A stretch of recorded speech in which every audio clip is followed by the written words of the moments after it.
6 heures du matin, sur les rives du lac Maracaibo.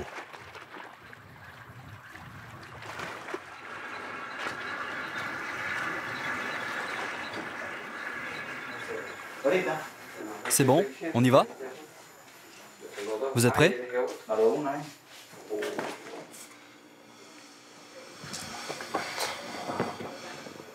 C'est bon pour toi, le jeune? Je m'appelle Aníbal Gutiérrez. Je pratique la pêche depuis 3 ans maintenant.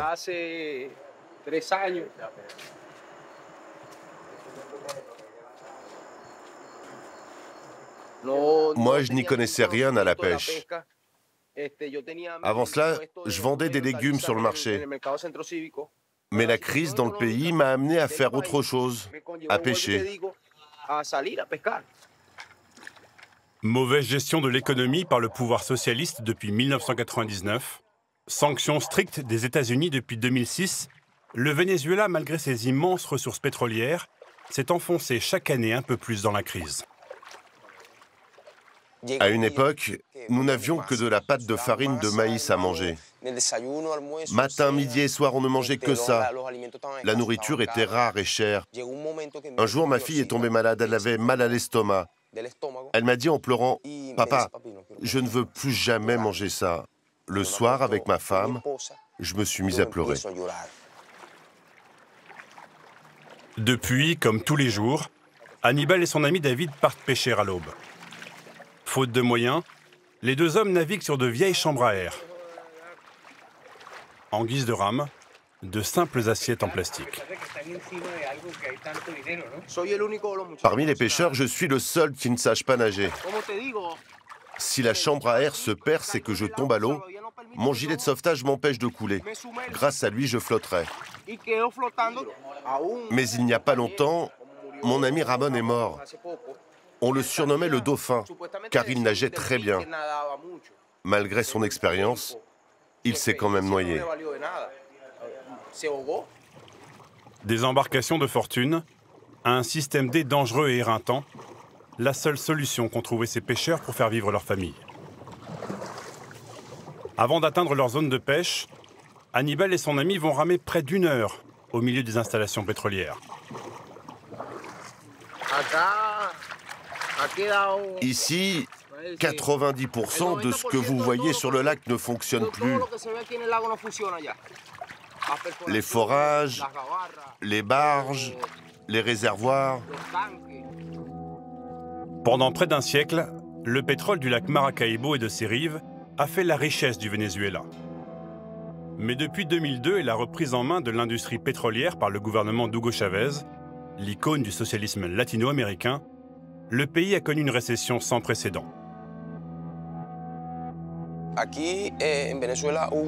Au Venezuela, la crise a commencé avec la grande grève des employés du pétrole. Puis le gouvernement a exproprié les entreprises privées. Les investisseurs ont alors quitté le pays.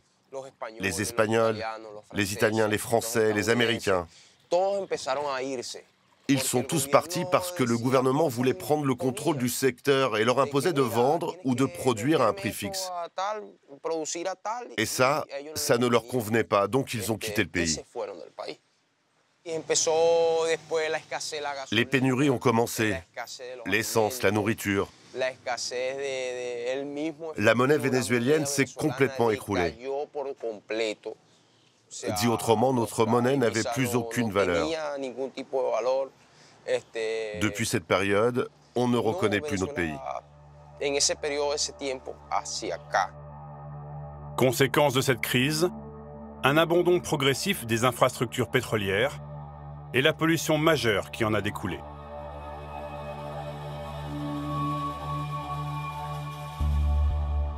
Sans autre choix, Aníbal pêche au milieu des nappes d'hydrocarbures et des algues toxiques.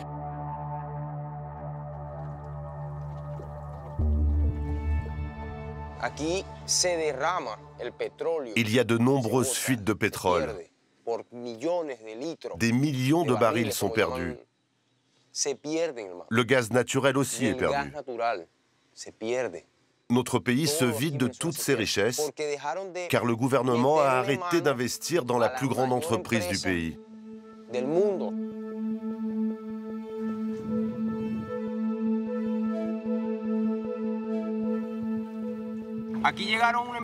Une compagnie australienne et une autre russe sont venues ici.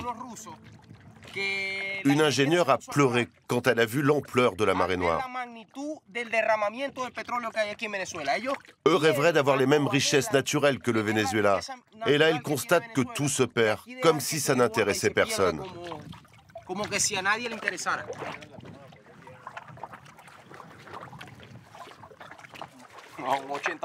Le lac est pollué à 80% selon moi, avec les fuites de pétrole, de gaz, les structures rouillées qui tombent à l'eau, etc. Tout ça a un impact sur l'environnement et fait que le poisson est de plus en plus rare. Le premier poisson que j'ai pêché tout à l'heure était abîmé par la pollution. Mais je l'ai gardé parce que c'était un gros poisson. On cherche toujours à prendre des gros poissons car ils se vendent plus cher. Sur le lac, la marée noire est quasi permanente. Si les pluies diluviennes récentes ont masqué quelque peu cette pollution, le désastre écologique est toujours bien présent.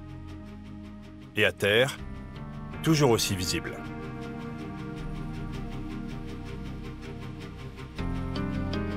Aujourd'hui, on dénombre 6000 puits de pétrole, sur ou autour du lac, qui ne font plus l'objet d'aucun entretien.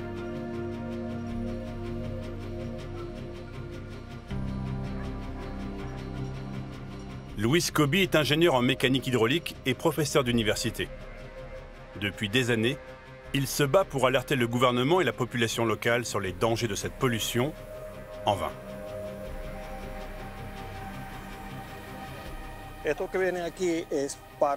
Vous voyez, ça, c'est du pétrole qui se répand depuis une pompe mal entretenue.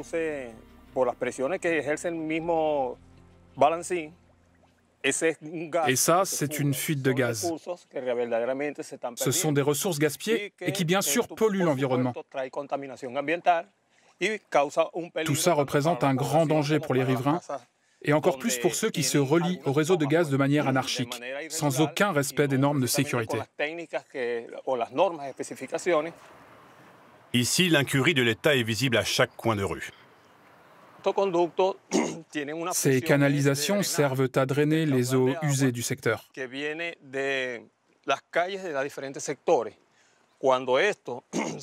Mais les eaux de pluie y charrient aussi du pétrole et des résidus chimiques.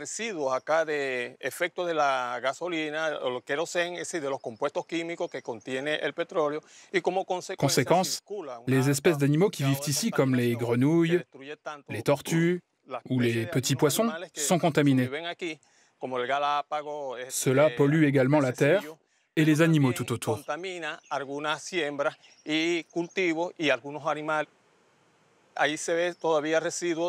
Tous les produits chimiques et résidus de pétrole qui stagnent dans l'eau sont aussi très volatiles et peuvent se transformer en gaz. C'est très dangereux. Il suffit que par mégarde, quelqu'un jette ici quelque chose d'inflammable et on a un départ d'incendie.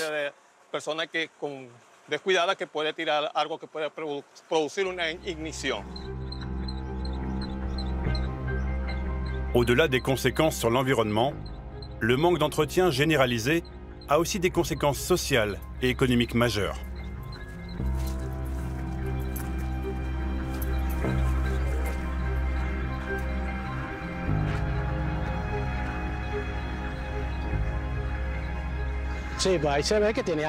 Ça se voit que ce sont de vieilles installations et que personne ne les entretient.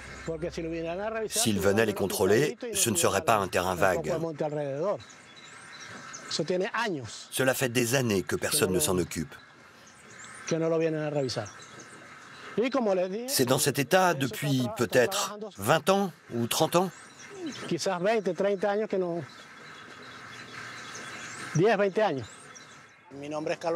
Je m'appelle Carlos Enrique Rodríguez Quiñones. J'ai 60 ans. J'ai commencé à travailler dans l'industrie pétrolière très jeune, à l'âge de 20 ans. J'ai participé à la grande grève du pétrole qui a été lourdement sanctionnée par le gouvernement. Décembre 2002, la grève générale des employés du pétrole, guidée en sous-main par l'opposition, ébranle le pouvoir.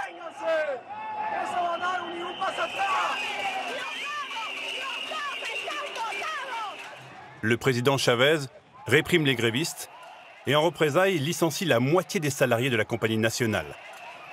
Il les remplacera par un personnel pléthorique mal ou peu formé, le début des problèmes pour tout le secteur.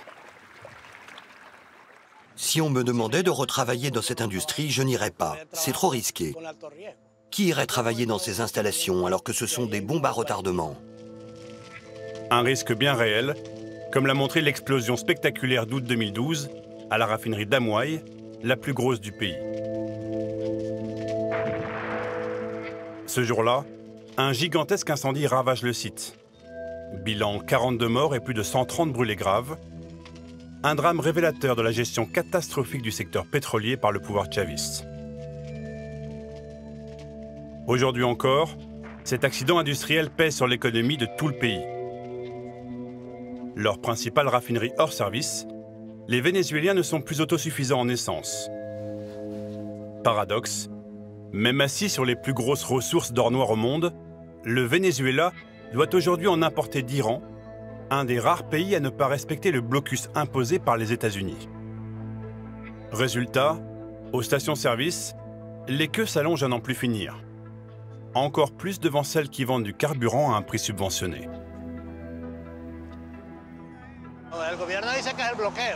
Le gouvernement dit que c'est à cause de l'embargo américain.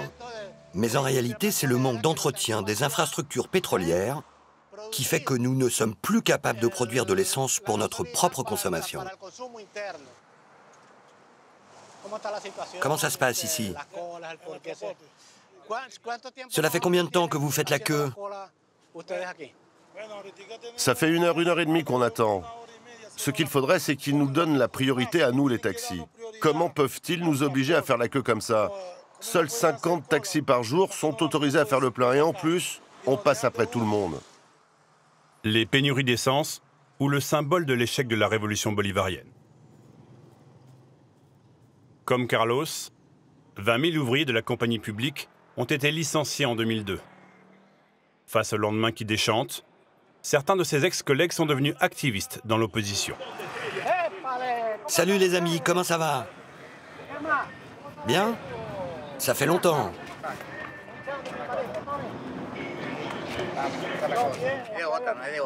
Il faut continuer à se battre pour sauver la démocratie. Récupérer notre industrie et notre pays. C'est comme ça, il ne faut pas se relâcher. Il faut lutter tous ensemble. Oui, cette dictature est en train de tous nous tuer, de ruiner notre pays, notre économie, nos ressources. Mais on ne doit pas se laisser faire. La situation est très difficile, on le sait tous. Lutter coûte à chacun d'entre nous beaucoup de sacrifices. Mais si on laisse notre pays aux mains du communisme, on va tout perdre. Je n'ai jamais cru au projet d'Hugo Chavez. Jamais. Nos hommes politiques sont archi-privilégiés. Alors quand ils disent que c'est la faute à l'embargo, ce n'est pas vrai. Dans un pays socialiste, on devrait tous être égaux.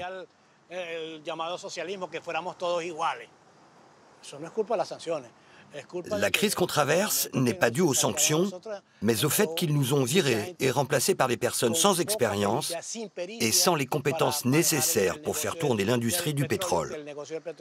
Il ne suffit pas de mettre des pompes par-ci, par-là pour extraire et vendre des hydrocarbures.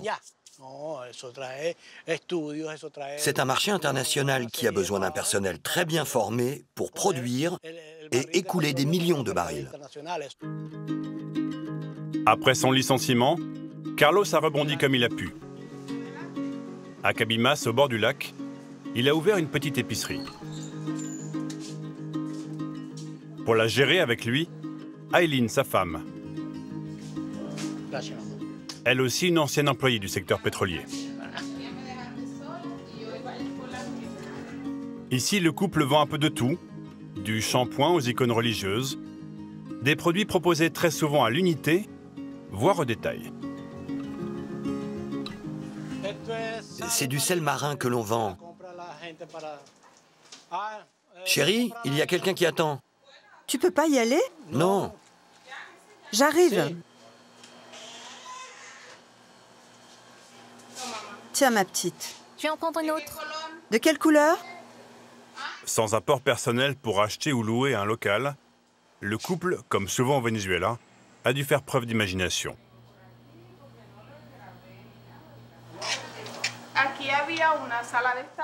Quand nous nous sommes retrouvés au chômage, on a décidé d'ouvrir ce petit commerce. Pour cela, on a dû diviser notre cuisine en deux. D'un côté, la cuisine salle à manger, et de ce côté, la boutique. Cela fait 20 ans qu'on a commencé et qu'on lutte chaque jour un peu plus en espérant que nos enfants reviennent. Ça, c'est le plus important. Si Carlos et Aileen survivent encore ici, leurs enfants sans emploi ni espoir ont eux dû quitter le pays. Tous sont partis en Colombie voisine ou au Chili, un crève-cœur pour leurs parents. Comment ça se passe là-bas? Il ne fait pas trop froid? Je t'aime fort.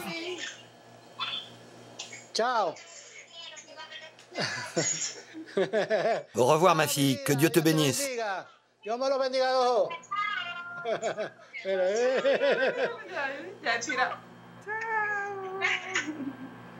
Au revoir. Bisous.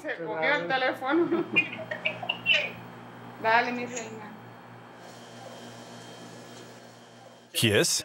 Notre fille et notre petit-fils. Ils vivent à Bogota. Ils vivent là-bas depuis quand? Cela fait 5 ans qu'ils sont partis.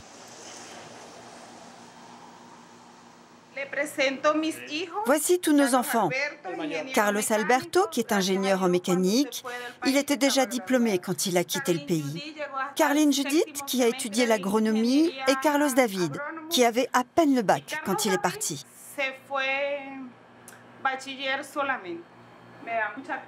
J'ai beaucoup de peine. Je suis triste de les avoir si loin. Quand il y a eu les premières difficultés dans le pays, nous avions tous les deux du travail. Nous étions en train de construire cette maison, nous avions 2 voitures, on vivait encore bien et nous étions encore en famille. Mais quand nous avons été licenciés, tout le monde a dû se mettre à faire des petits boulots, même les enfants. Notre entreprise finançait l'accès aux écoles privées pour nos enfants. Ici, l'école publique n'est pas à la hauteur. En nous serrant la ceinture, grâce à Dieu, nous avons pu les mettre dans le privé. On a dû payer pour tout, ça a été très dur. Mais leur départ a été plus difficile encore. Personne ne veut se séparer de ses enfants. La vie a beaucoup changé. Aujourd'hui, le salaire minimum, c'est 130 bolivars mensuels, soit 12 ou 13 $, maintenant que nous utilisons de plus en plus le dollar dans ce pays. Mais avec l'inflation, le panier moyen pour une famille de 5 personnes, c'est 450 $ par mois. Alors comment fait-on pour vivre avec un salaire de 13 $ si on a besoin de 450 minimum? Comment on fait? Ce n'est plus possible.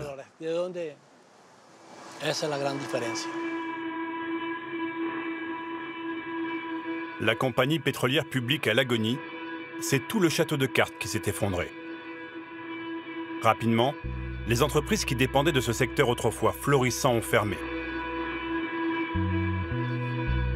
En 20 ans, la ville de Cabimas a perdu un quart de sa population et à l'échelle nationale, plus de 7 millions de Vénézuéliens ont pris la route de l'exode, la plus grosse migration de travail de l'histoire de l'Amérique latine.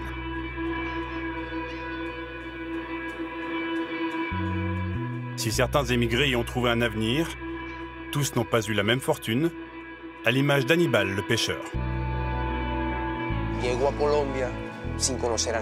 Quand je suis arrivé en Colombie, je ne connaissais personne. Je suis tombé sur un parking à Maicao, de l'autre côté de la frontière, et j'ai dormi par terre sur une place de marché pendant 7 jours.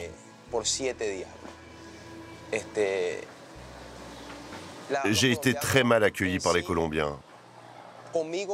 Ils me traitaient de tous les noms. J'étais un paria. J'ai commencé à travailler comme manutentionnaire sur les marchés. En une journée, je pouvais porter jusqu'à 600 sacs de patates. Puis j'ai réussi à monter mon petit point de vente sur le marché. Les choses se sont un peu améliorées et j'ai fait venir ma famille. On est resté un moment en Colombie, mais c'était dur. Je gagnais à peine de quoi survivre. Alors j'ai décidé de rentrer au Venezuela. J'ai voté 2 fois pour Chavez, mais après je n'ai plus cru en lui. On a eu trop de problèmes, la crise a été trop dure. Et rien n'est encore réglé aujourd'hui.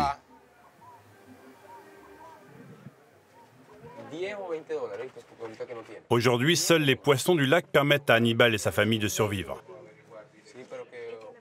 Quant au risque pour la santé à les consommer, déni ou inconscience, le jeune père ne s'en inquiète pas outre mesure.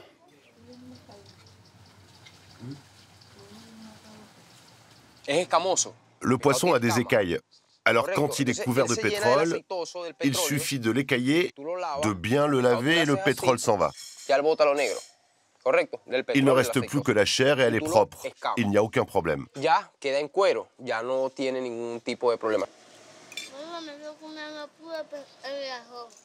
Mes clients sont mes voisins et mes amis, et cela fait des années qu'ils mangent mes poissons. S'il y avait un problème, ils seraient déjà morts ou auraient été intoxiqués. Mais personne n'a jamais eu de souci de santé en mangeant le poisson du lac. À ce jour, aucune étude n'a été menée sur les conséquences sanitaires à long terme de cette consommation. L'autre étude qui mériterait d'être conduite sur les rives du lac, c'est celle de la qualité de l'eau potable.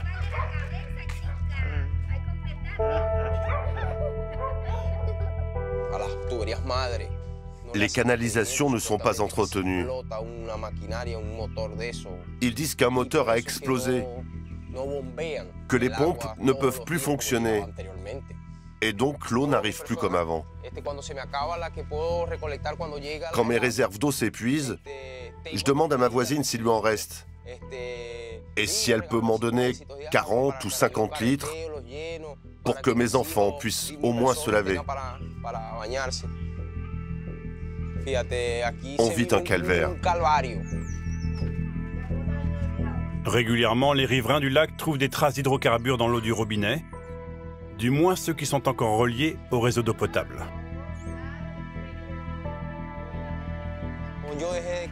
Je ne crois plus à ceux qui sont au pouvoir dans mon pays. Que fait le gouvernement pour nous, les Vénézuéliens? Que fait-il pour moi?